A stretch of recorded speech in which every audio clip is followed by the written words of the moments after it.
I don't assume that we all have the same aims or goals for our practice. And we're not necessarily all, we don't necessarily all identify with the same tradition. But so we're teaching from within a particular tradition here, and out of the Theravada tradition, the goals or the aims of Dharma is summarized by the phrase liberation through non-clinging. And so everything that we're offering on this retreat is in that spirit of liberation and liberation through non-clinging. And so it's a big question of what do we mean by liberation? And I want to just say a little bit about that. Mostly starting tonight, I want to start moving into the practice side. And but I want to back up a little bit, because it's good to hold this within the context of what our own aims are. You can see for yourself how these practices support your own aims. So what do we mean by liberation through non-clinging? I'll just share a quote here that I like. And this is from a non-Buddhist tradition. This was from Hari Das, who was one of my first teachers back in the early 70s. He died, I think, just last year. He was in a tradition called Ashtanga Yoga. And Hari Das says, we live our entire existence from this point of view, seeking those things, situations, and people that make us happy, and avoiding those things that make us unhappy. But even when conditions seem ideal to us, there is always that nagging certainty somewhere in our minds that the situation will eventually change, that the security and happiness of the moment will ultimately be lost. In truth, we are never totally at peace. There is always something to be anxious about. Ordinary life is really a constant dilemma. So we have to reflect on that for ourselves to see, you know, how true or not that rings for us. And then this is his point. He says, spirituality means learning how to live life as free, conscious, and loving beings instead of from the point of view of dilemma. And I like that a lot. And so for me, it's just a beautiful feeling about my practice being about learning how to live. What does it mean to live as a free, conscious, and loving being instead of from the point of view of dilemma, the way the traditional Buddhist language is? It's the same thing, really, but it talks in terms of the Four Noble Truths model, talks about suffering, first noble truth. Actually, the word is dukkha. Suffering is a fine word, but it actually has a different, I won't get into all that today, but it's suffering's a limit. It's more than, it comprises more than that, but suffering's fine. Suffering and due to clinging. The second noble truth, what's the cause of that, is craving. And the third noble truth, it doesn't use the term liberation, but there's a cessation of that craving, meaning the cessation of the clinging and the suffering. So that's another way that we tend to frame the same thing.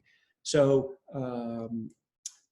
as I think most of us go about so much of our lives, not doing anything wrong, but just as human beings, isn't it true that whether we're conscious of it or not, we tend to seek out, as what Hari Das was saying, we want more good experiences. We talked about this a little in the opening for this retreat.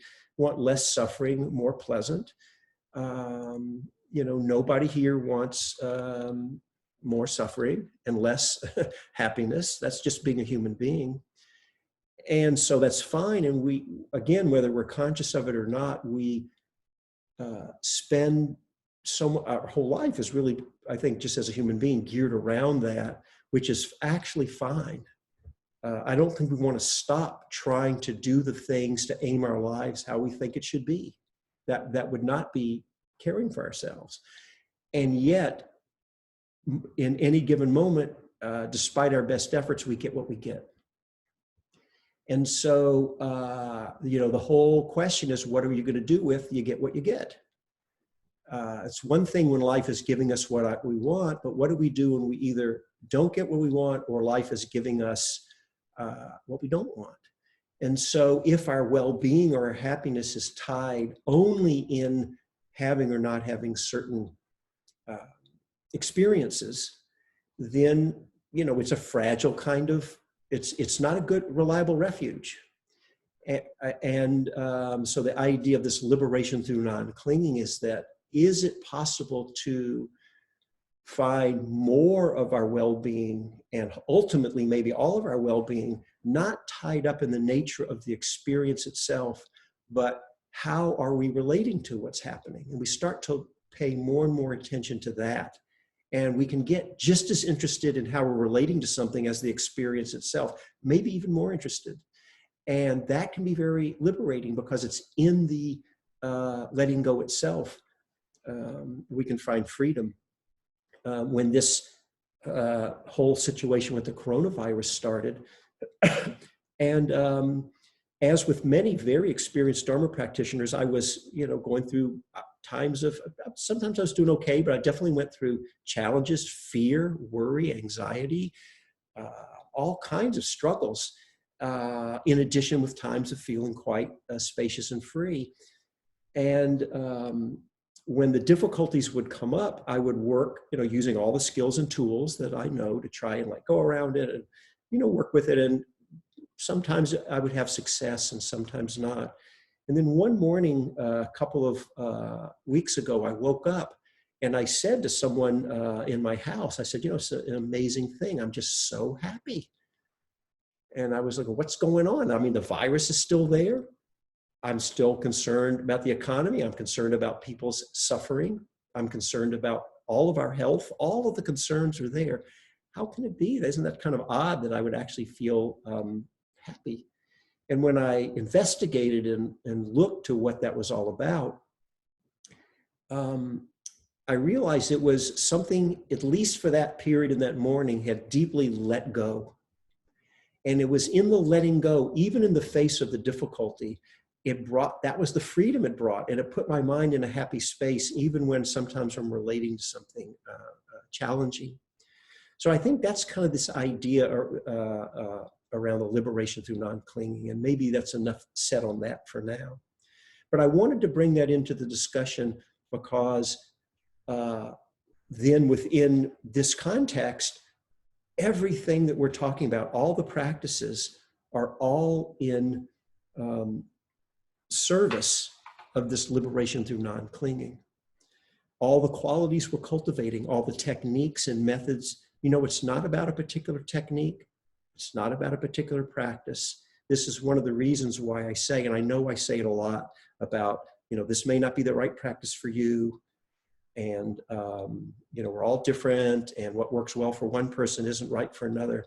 I know I say it a lot, and I actually do it purposely because some of us have heard that a million times. We're tired of hearing it, and we know that that's true. But some of us don't know that, and we need reminders that it's all about ultimately finding our own way to what is it that liberates our hearts and minds. So we offer a range of practices and techniques, and in our tradition, we tend to put those practices into a few different categories that are related, but sometimes taught quite separately also. Concentration, the word is Samadhi. I'm going to focus on that this evening. We talk about insight. I'll say a little tonight, but I'm going to do a whole nother talk about the range of ways that we understand what is insight. It's not just one way. So we want to talk about concentration. Of course, mindfulness is coming into all of this. I'm not specifically going to focus on the Brahma Vihara, the heart qualities and those practices. We're doing those during the earlier sitting period every day. And for the purposes of discussions in these talks, I like to just say we can bring in special practices, but we want to bring in qualities of the heart to meet the insight practices, the concentration. So we want to keep that attitude the best we can. But I really want to spend some time focusing on concentration. I'm hoping to even have a discussion a little bit, not tonight, but around specialized states of concentration called jhana. Those are important. And then insight. And it's in particular because the aim in this retreat is a very specific way of holding those, which is they're not the same thing. Mindfulness, concentration, insight, qualities of the heart, they're not the same thing. But there is a way to practice where they actually come together. They're synthesized into one path of practice. Now, if we want to approach practice in that way, even if we think we're doing insight meditation, there may be times either purposely or on its own where it's unfolding in the moment in a way where it feels like we're leaning more on the concentration side. That's just the feeling of it more in our awareness. And conversely, we may have an intention to be on the concentration side. And then as part of that, all the challenges and difficulties come up. We have to have the skills and tools to work with it. The mindfulness needs to come in, and all the insight practices, inquiry, investigation, all have to come in as a support. So in fact, you can never really separate these out.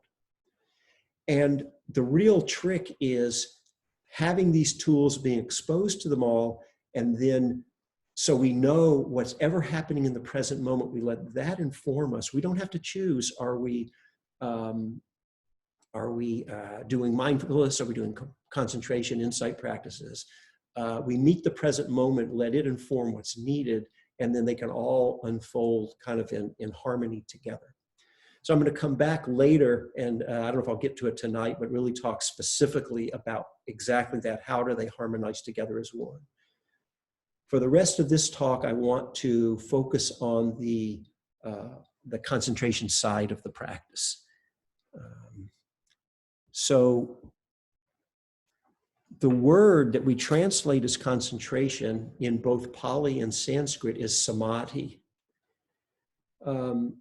Concentration, it's an okay word. Everybody uses it. We're a little stuck with it, but they didn't ask my opinion, but the early translators, but I actually don't think it's a great translation because it carries a lot of baggage and all these different connotations for people. The word samadhi, if you look at the etymology of the word, it actually means undistracted. That's the root meaning, undistracted. And it's interesting, I was speaking with someone earlier today who was doing more of a traditional kind of insight meditation practice. And as we'll see in a couple of days, insight, as many of you know, is taught and practiced in many, many different ways. It's not just one. They were doing a particular style of practice and had been kind of discouraged about the concentration side because the teacher or teachers in that scene had a particular, their own understanding and just view about it, their own context for it, if you will, and their own connotation. And to them, they were worried that if you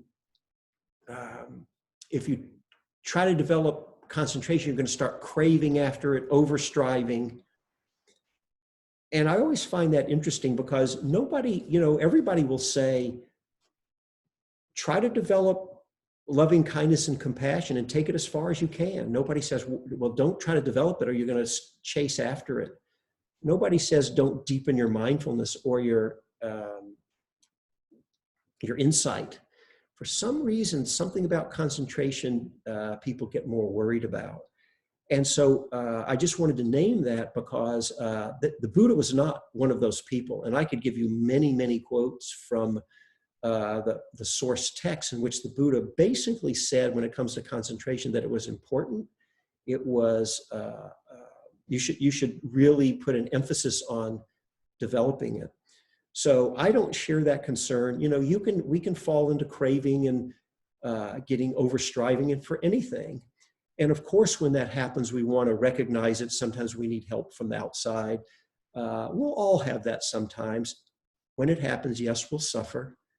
And then we learn to let go, and we practice in the style in which I was talking about the other day when I said we're trying to go somewhere and go nowhere at the same time.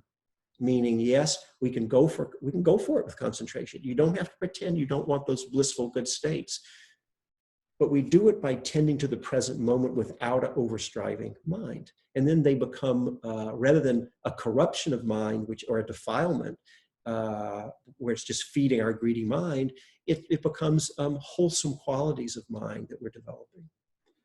If we translate samadhi not as concentration, but so there can be a lot of disagreement about how much concentration to develop. No Dharma teachers or meditation teachers I've ever heard of would say, if you substitute in the word undistracted, nobody says be distracted. Everybody would want, and we would appreciate, taking the quality of a clear, present, undistracted mind as far as we can. That's all we're talking about. So let me name a few of the ways that an undistracted mind, the samadhi, can unfold. We need to understand this because, as I said, there will be a range even among a group the size of ours. It's not going to be the same for everyone. So if you do any kind of practice to help develop your concentration, we've been talking about mindfulness of breathing. And the idea of working with the breath is, first of all, it's teaching us how to be present with something, but it's also training the mind. We keep coming back, and with time, the mind starts to settle. And our concentration is strengthening. Our undistractedness is strengthening. And those of you who are experienced meditators know that with time and practice, the mind becomes steadier. It's not wandering so much. You can get to places I'm going to describe in a moment where the mind cannot wander at all, but it gets better and better. And not only that, we have to do less of the work because the power of the samadhi is doing some of the work for us. And that particular piece I'm going to start bringing into the practice instructions in the morning, how that part works. If you're working with the mindfulness of breathing, or any practice that you're doing, if you stayed with it, that undistractedness would grow and the mind would wander off less and less. And if you took it far enough, you could get to a place where your mind would hardly wander at all from your breath or whatever the object is. And you could take it so far that you would be so connected onto the breath that you would actually stop noticing other experiences around you. If you took it far enough, there's a word you'll hear called one-pointedness. And it means, it's not literally a point, but it's just a phrase, but on one thing. You're so single focused that nothing else can distract you off. And if you took it far enough, that could get so strong that you wouldn't even notice your body anymore. Because you'd just be so focused just on the samadhi. You wouldn't hear sounds, there wouldn't be thoughts.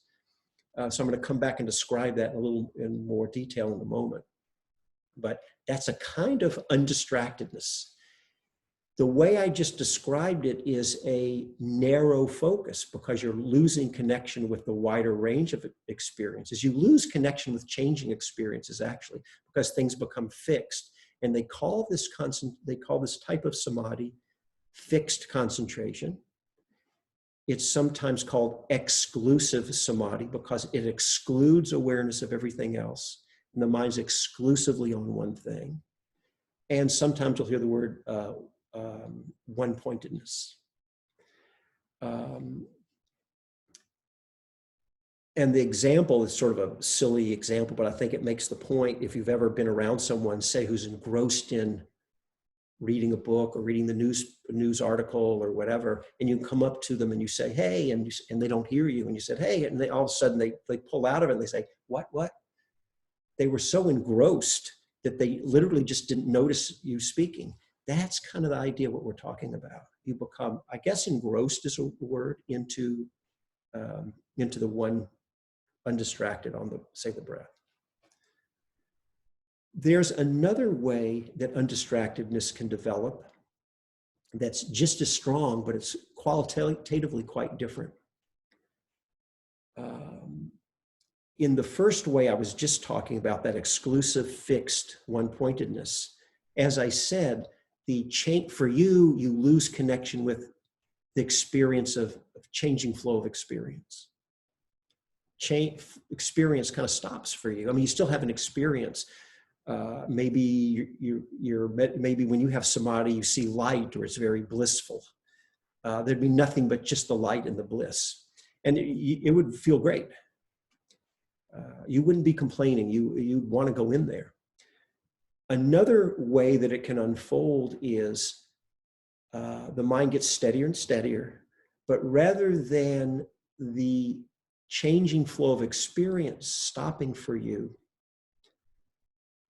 the mind stops.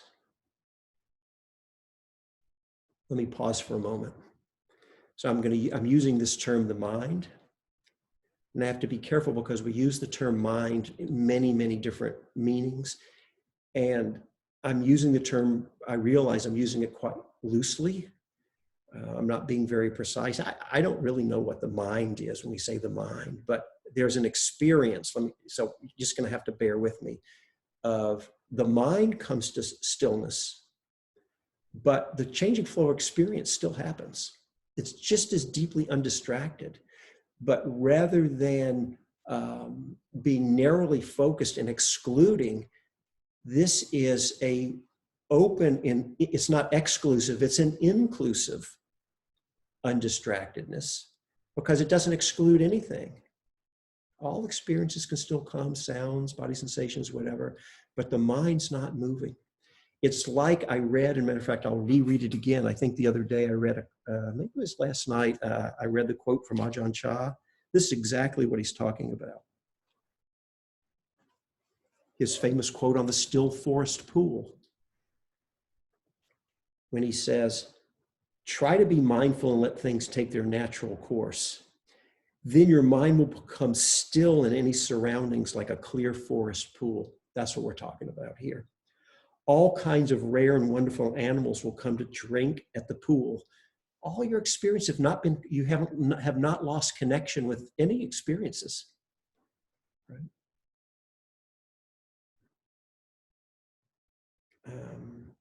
And you will clearly see the nature of all things. We'll come back to this. The clarity of mind gets magnified. It's quite amazing. Sometimes the way I think about deepening samadhi, whether it's this narrow or this inclusive, you could think of it like the power of the mind. Sometimes I think of it like a Hubble telescope, just the vastness of it. And other times it feels like just as powerful, but it can feel like an electron microscope, which is a different field, but an equal power. And it can be like that on its own, or we can choose to steer it. So that's the power of clarity. Your mind will become still like a clear forest pool. All kinds of wonderful, rare animals will come to drink at the pool, and you will clearly see the nature of all things. This gives you a little clue when we start talking about insight. If you clearly see the nature of all things, that could be a way of practicing in which insight is not a practice. Nothing wrong with it being a practice, but here it's a fruit of practice. It comes from having a profoundly deep samadhi, but it's not disconnecting from changing experience. It's enhancing connection with changing experience. So this second kind, I call it, rather than an exclusive, and there's no value judgment on these terms. These are both powerful ways that practice can unfold, that they are taught. And it's more, we want to understand them because each of us will naturally head, if no one gave you any instructions, you'd naturally head in one direction or another. But also you can choose to steer it from one way or the other. And that's going to be a big piece of what we talk about in this retreat. Because the way I'm suggesting is we're going to aim to steer towards this second kind of samadhi, which I call not exclusive, I call it an inclusive samadhi. And to make a distinction between what I was, the one-pointedness, instead of one-pointedness, I just use the term unification of mind. So it's inclusive rather than exclusive, unification of mind. And the first kind, I called it disconnecting, and I know that can have a negative connotation, but I don't mean it that way at all. you can really go into meditative states where your connection with your body, it's not there. There's no body. I haven't ever tried in those states to get up and say, well, if I want to get up and walk around, could I pull myself out? I don't know. I guess you could. But it's disconnected, and you've gone into more of a mental realm of these meditative states. This is when we take it ultimately, most of us start moving in these various directions, but you can take it that far. For this inclusive, and rather than being narrowly focused, it can be quite open, and so it can vary whether this feels open or narrow. In this inclusive style,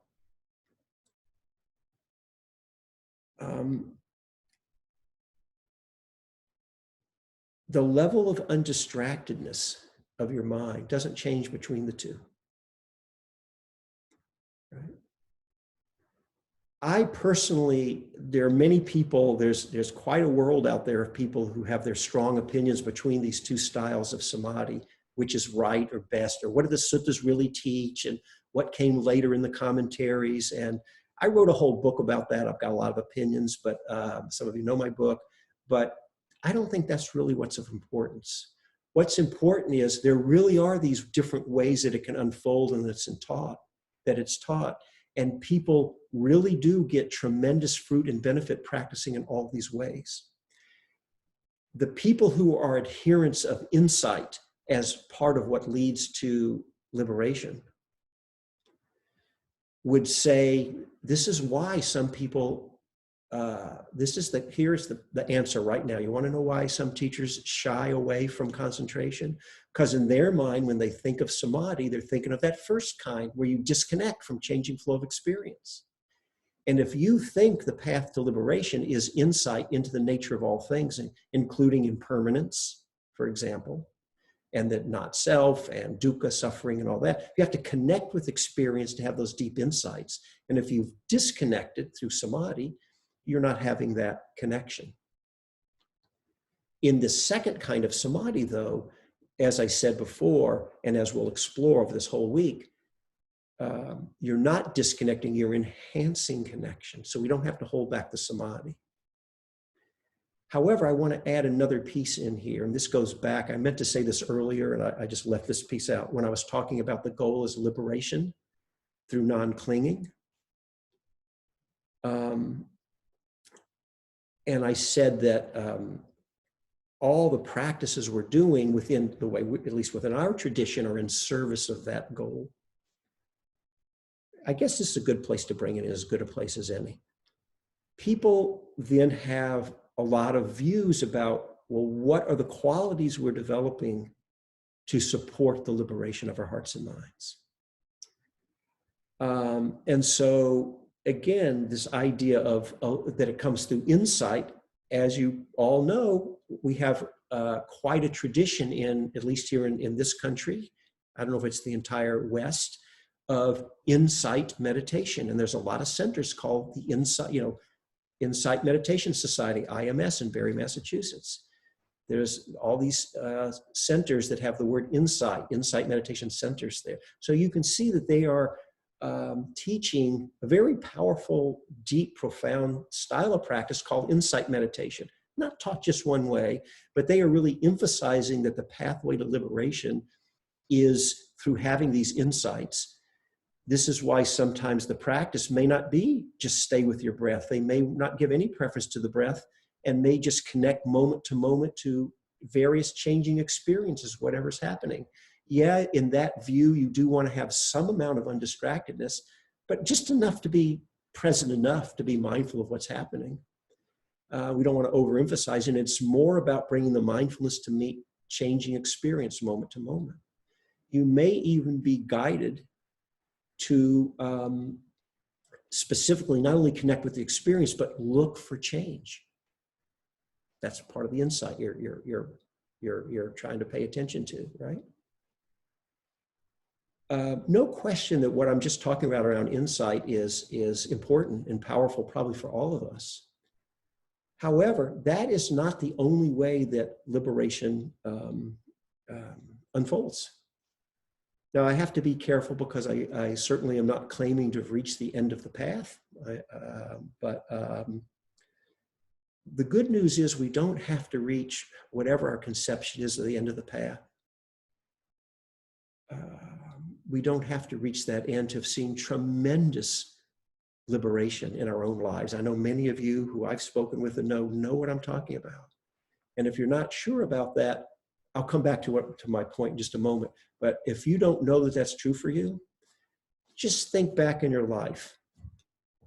I'll bet for all of us, we can find at least one thing, maybe many things, where I know for myself, I can think back to whatever, maybe when I was a teenager in my early 20s, all kinds of ways I used to suffer incredibly that aren't active for me that aren't, they're just kind of healed up, and I'm not suffering around those particular things in the way I used to. That's a real shift in letting go around and liberation in those areas. Now, I may have other areas of, like we all do, of our suffering and our struggle, but it gets better. We move in this wholesome direction along the path. And when I look back in my own practice, and also from speaking with many, many others, sometimes part of what feels like the liberation does come from, we've really know the insight that's happened. Like we just realized some place where we had been clinging. And again, I'll get more into what the ways it can unfold in another talk. But just to know, right, you may know yourself, all of a sudden you realize something or you saw something. And just through that awareness, it shifts. That's a liberation through insight that can happen there. So that is an important part of the practice, probably for all of us. I don't know anybody who would label themselves as just a pure Samadhi practitioner. Maybe there are some. People think of me that way, but that's not accurate, just because I've written all these books on Samadhi, and I do think it's so important. People say, oh, Richard, go talk to him. He's a Samadhi teacher. That's not really accurate. And they say, well, then what are you? You must be an insight teacher. Well, that's not really accurate either. Well, what are you?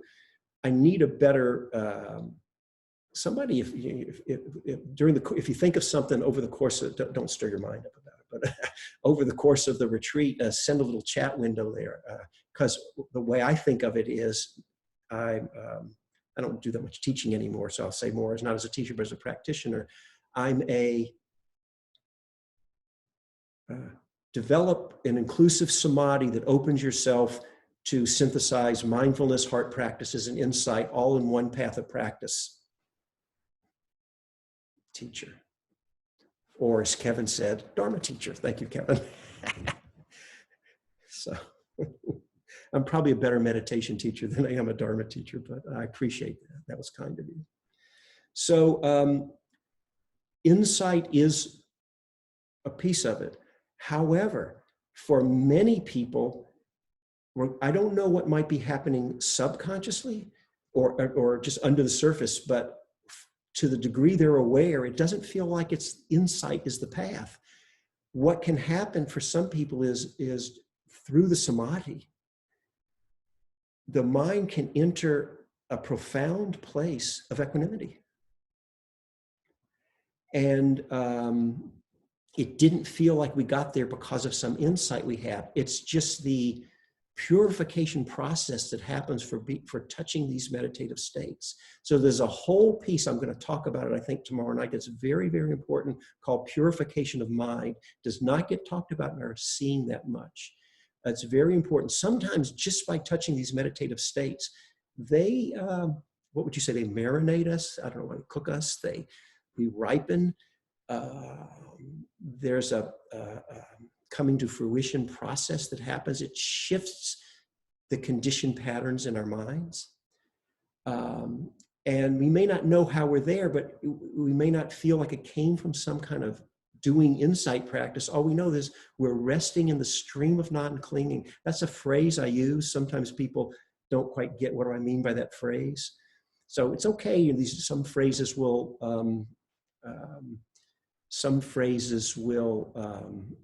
I'm getting some good chat comments to help me. Maybe I'll share them later. Thank you. There's so much wisdom. This is one of the things about hanging out with a group of sincere Dharma practitioners. Isn't it true? Just the group collective wisdom is really amazing. And I'm very appreciative of it.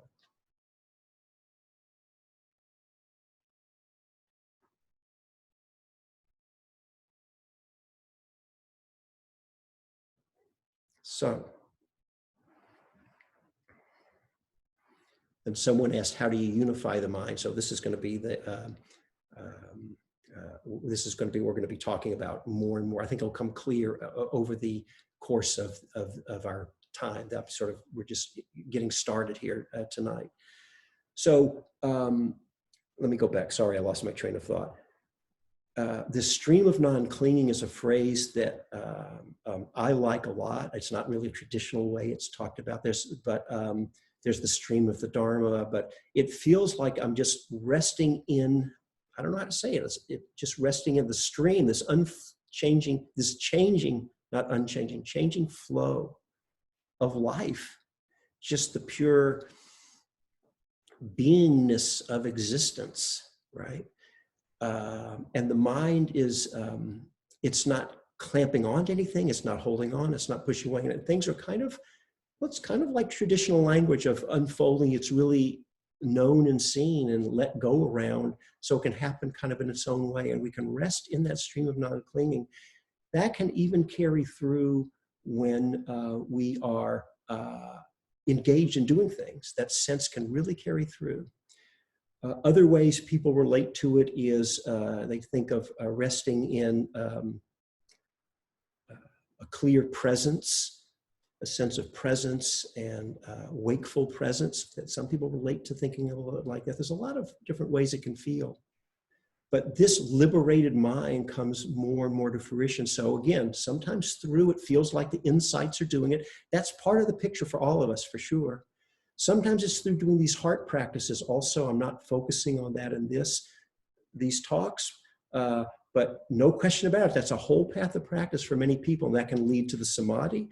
A lot of insights can come every time you bump up against everything that blocks your heart from opening. A lot we could say about that. There's many forms this can take, right? So we want to be open. I say all that because now coming back to the Samadhi side, when we talk later about insight, there's a whole range of ways it's taught of how much Samadhi, how much undistractedness do you want to come meet your insight practice. Varies for each of us, how it's taught and how we experience it. How much Samadhi do you want? If you're not thinking in terms of insight practice, you're just trying to steady your mind. So the way I'm going to suggest on this retreat that we approach it is give quite a bit of emphasis to the concentration side. Do everything we can to deepen the Samadhi. And I want to say it kind of being a little humorous, but like, go for it. Don't worry if you get caught in craving. I'll help pull you out, okay? Don't worry about it. I mean, you'll suffer, and okay, it happens. Easy to deal with that. Don't worry about it. We were going to do practices just to emphasize on the concentration side, and to emphasize a concentration that is inclusive. That's what all the instructions starting tomorrow morning are going to be. How do we actually do that? But you'll know when we're doing it. There's a steadiness. You're getting deeper in. The basic overview of it, the summary of it, the rest of the retreat will be the details, but the summary of it is quite simple.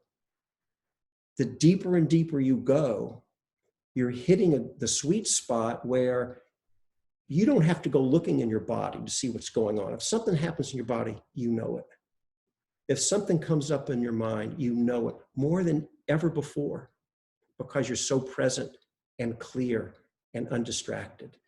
That's how the insights can come as a fruit of the Samadhi practice.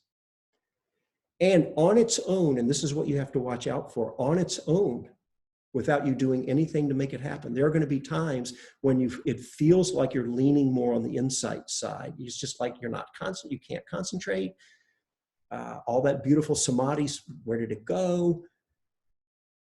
And you're all mad and struggling to get back. And then we wake up and realize, oh, wait, what's actually happening in the moment? And you turn towards your suffering, your struggle, and how do I be present with an agitated mind or a body that hurts? You're on the insight side of the practice. You didn't even have to go looking. And then later on its own, it's going to settle out. You can concentrate again. You're back on the concentration side. So we move seamlessly back and forth, letting the present moment guide us. And our real task then is to have the skills to be attuned to what's needed. So a lot of the skills I want to offer the rest of the retreat is what are the tools in your toolkit on the Samadhi side? That's going to be a lot of the emphasis there. Okay. So let me add a few more things about that.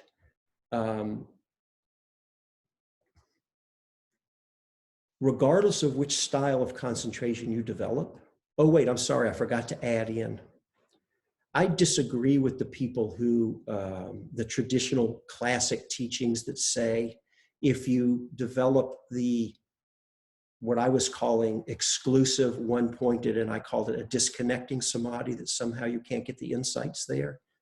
It's true when you touch those spaces, you have lost a connection with, say, your body. There's actually a lot of liberation and purification of mind, and I think I would say insights that happen in those states also. I just want to put that out there for now. So I think regardless of how you develop samadhi, it has tremendous benefit. So, but I'll leave that there for now. Okay. Now, so we want to keep it simple. We're going to do practices, and starting with instructions tomorrow, we'll start working, how do we work with the Samadhi side now? One more piece for the ending portion of this talk. What I've been talking about so far in the Samadhi is how the undistractedness itself unfolds. And just to bring it back, there's two kinds. You get very narrowly, exclusively focused, and we can be very inclusively aware. Some people think the one where you are exclusive, one-pointed is actually deeper, and that's why you can't feel your body, but that actually is not true. One way I think about it, I don't know much about brain science, but so what I'm about to say may not be technically accurate, but I think it gets the idea across. Whatever parts of your brain come to quiescence when we come to, we can say undistractedness, are the same in both styles of samadhi. But along with that, in the exclusive kind, whatever parts of your brain give rise to other experiences, those also come to quiescence. Whereas in the inclusive style, only the parts that come to the quiescent, to the undistractedness, the samadhi part, come to stillness, but all the other parts can still be active. Now, I should say, when we get into deep samadhi, sometimes everything's so still, there isn't a lot of the body to feel, but you still will know that there's a connection to the body. I'm kind of getting into the instructions towards the end of the retreat, but that's something that's different. You haven't disconnected from the body. We just start to see that there's not much to the body. It's kind of an energy field, really. And it gets subtle. Or there's not a lot of thoughts or moods or feelings or sounds, but that's different than disconnecting from them. Okay. As many of you know this, and some of you are waiting to have your first, what I call aha experiences, like, well, when is something going to start to happen? I keep hearing all this, aren't I supposed to get some bliss? Or look at, don't do what I did when I was a new meditator. I remember so clearly, I was a really young, naive, idealistic guy. I went to the meditation hall here. Our meditation hall is seeing the thumbnail sketches of everyone on the screen. And everybody's sitting there looking so peaceful. And I'm sitting here, my knees are killing me. I can't concentrate. I don't know how to do this. And I remember thinking something like, look at them all. They all look like Buddhas. I thought, everybody's blissed out but me. And I suffered. And I learned over time, we're all the same. So we want to not fall into comparing or judging what we think it's supposed to be, but we want to pay attention to however it is for us. But for those of you who are new, stick with the practice. I've never met anyone who can't deepen in their samadhi. And sometimes it's a matter of finding the right technique, the right practice. That's okay, everybody can. And, if you have teachers who can work with you, if you need help, that's fine. If either on this retreat or after, I'm happy to help you. But that's not an issue. And at some point, the mind starts settling down, and many of us here know you start, not only undistractedness grows, but all these other experiences of samadhi come.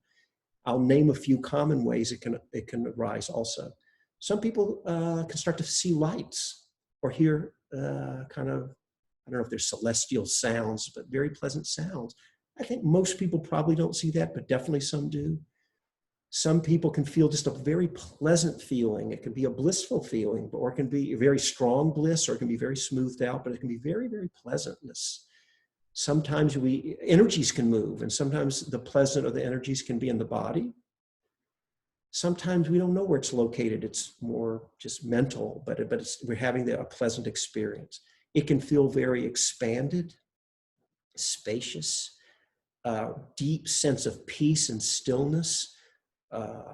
Some people see colors and visions. I mean, things just happen. And in general, these things can be very pleasant. They can get quite strong and sometimes be so strong that it's too much. And actually, even the bliss is a funny word, but some people, they do describe it with it that way. For me, things have always been more smoothed out, even what this word piti that we'll describe. But it can feel too much, like it's a little too much energy. It's like got a raggedy edge to it. And then we learn how to smooth it out. So that can be worked with easily. But mostly as you start to settle in, you'll have all this range of pleasant experiences. I named a few common ways it manifests, just quickly for time. So really what happens in the samadhi, there's two pieces going on. They're all part of one thing. There's the undistracted, clear mind itself. And there's all this other stuff going on, all the pleasant, which is really what people mostly think of as samadhi. They get kind of engrossed in what we call the good stuff. And it is good. It's good, okay? It's okay to say that.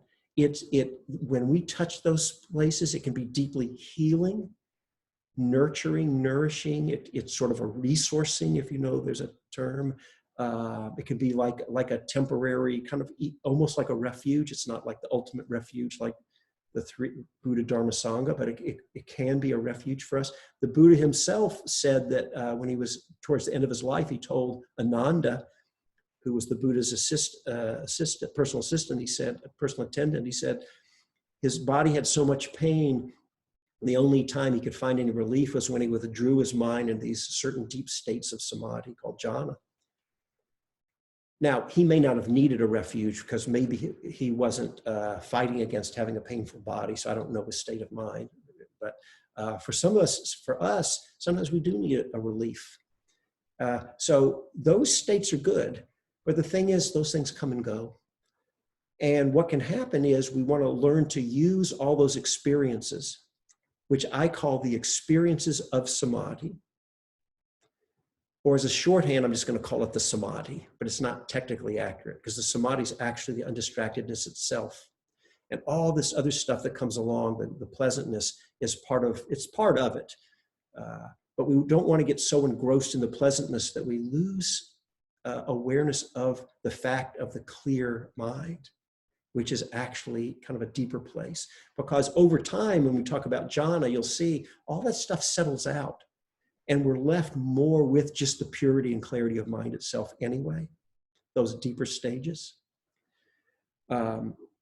So just to be aware as over the course of the retreat, we're going to be talking about some of these things. And as I said, again, it's just bears repeating. It's highly individual how it unfolds. I mean, it's a huge range. And in fact, in Theravada Buddhism, there is a list. You know, there's all these lists. One of the lists is what's called the 4 imponderables. There are 4 things that it's said, this is attributed to the Buddha speaking, but it's said don't try to figure these out. You can't. You're not, and if you do, it'll kind of blow your mind. And just for completeness, I'll tell you, one of them is the mind of a Buddha. One of the imponderables is, I don't remember the exact order, but one of them is the origin of all things. How did existence itself get started? From, don't even go there. It's an imponderable. One of them is the intricacies of karma, especially if you believe in, all these innumerable lifetimes. It's just too tangled of a web. Don't even try to figure it out. The principle of karma is important, but you don't want to overthink the details. Well, the fourth of these is the range of experiences possible in these meditative states of samadhi called jhana. That's one of the imponderables, right up there with how did existence itself get started. What that tells us is that the landscape of consciousness is vast and the realm of possibilities is big. And part of our practice is learning as we start to open to those, not only in service of the liberation, but we need skill to work our way through and navigate it and not lose our balance as these beautiful states start to open, not to get overwhelmed or sucked into them. And so this is all just part of the learning that we have. So one of the things we'll be talking about then is how to work with the undistractedness, but also all these pleasant feelings that might come, and how to incorporate them into, not only work with them, but those feelings themselves can actually help draw us in a very positive, good way, deeper. Okay. So that's a little overview just about this idea of samadhi. A little overview, it can arise, just the main things to remember, it means undistracted. It can arise in a few different ways, the way we can be undistracted. I'll be giving instructions that specifically help us aim towards being more and more connected. And don't worry about those details. And I'm happy to speak with people individually if needed, but it's not complicated and it'll come in the instructions. And how we learn to then use these pleasant experiences to help deepen us. What do we do as it continues to deepen? So we'll get into all of that. And then those are more questions. This is what we want to hold. So the last thing I want to encourage, I'm going to repeat this in the morning. It is so important. In the morning instructions, I'm going to start now, what we've been doing so far. Some of you may not have been here for the morning instructions. It's been just working with mindfulness of breathing.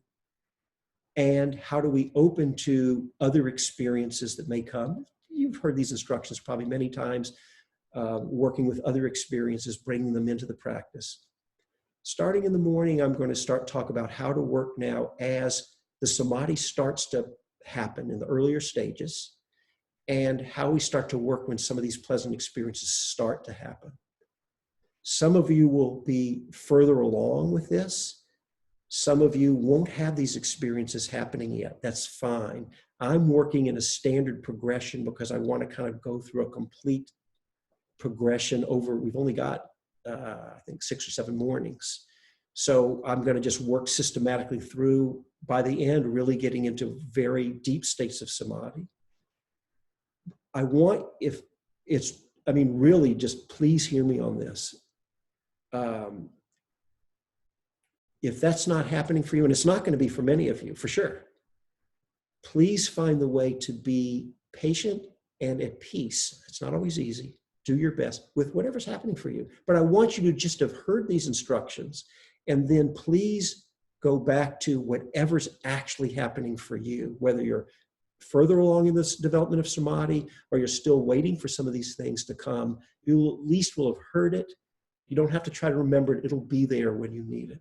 That's the way I hope you'll hold it, so we don't create a lot of suffering comparing to what we think is happening for someone else, what we think should be happening for us. I always try to be humorous, but it's kind of true. We don't want to talk about, you're going to get this and get that, because it's about letting go of striving. But it is kind of true. I know this is going to be recorded and it's going to end up on the YouTube. I'm going to get in trouble, but I'm going to say it anyway. if you want to get what you want, uh, the fastest way to do it is the more deeply you can actualize the stream of non-clinging and just allowing and non-overstriving in the present moment. You're actually bringing the fruit of the practice right here into the present. You don't have to wait till someday when you're enlightened to actualize non-clinging. And because the mind is more relaxed, the samadhi, being tense actually and overworking is a tremendous hindrance. If you can't stop overstriving, don't worry. That can be worked with too. Come, let me know. We'll talk about it. That's very common. So it's okay if you're an overstriver and it's hard to stop. It's easy to work with that, so don't worry. But to the extent we learn to let go, you actually get what you want faster, okay? So that's the carrot I'm dangling out.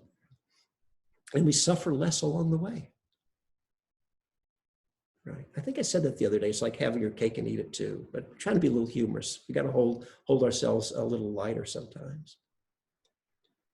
So I hope that was useful and that it was of some benefit. And the last thing I'll add for everything we talk about on this retreat, some of you've heard what I call the clothes shopping analogy, but I really think it's important. I'm not that much of a clothes shopper, but you know, you go to the store and maybe whatever, the shirts are hanging on the rack and they're all there, and you just go by, and if there's one that that you like, you take it off, you try it on. If it fits, and if you like the price, whatever, you keep it. If you don't, after you've tried it on, if you don't like it, you just put it back on the rack. There'll be another shirt for you. And so that is very much in my mind as I keep emphasizing that we're all different. It's not one way, and I try to offer a few different ways because there's a way for everyone. And so if part of what I offered tonight resonated for you, let that be. And if you didn't relate to part of it, just let it go. It's fine. And the parts that will work for you, there's going to be many parts. So that's the attitude I hope you'll hold it in. So I know that was a lot. Thank you for your kind attention. I appreciate your kindness and your presence. And now we're going to pause. I think we'll just take a few seconds and sit silently. I'll ring the bell, and it'll be time to move into the meal time or however you use your personal time. Let's sit quietly for just a few breaths.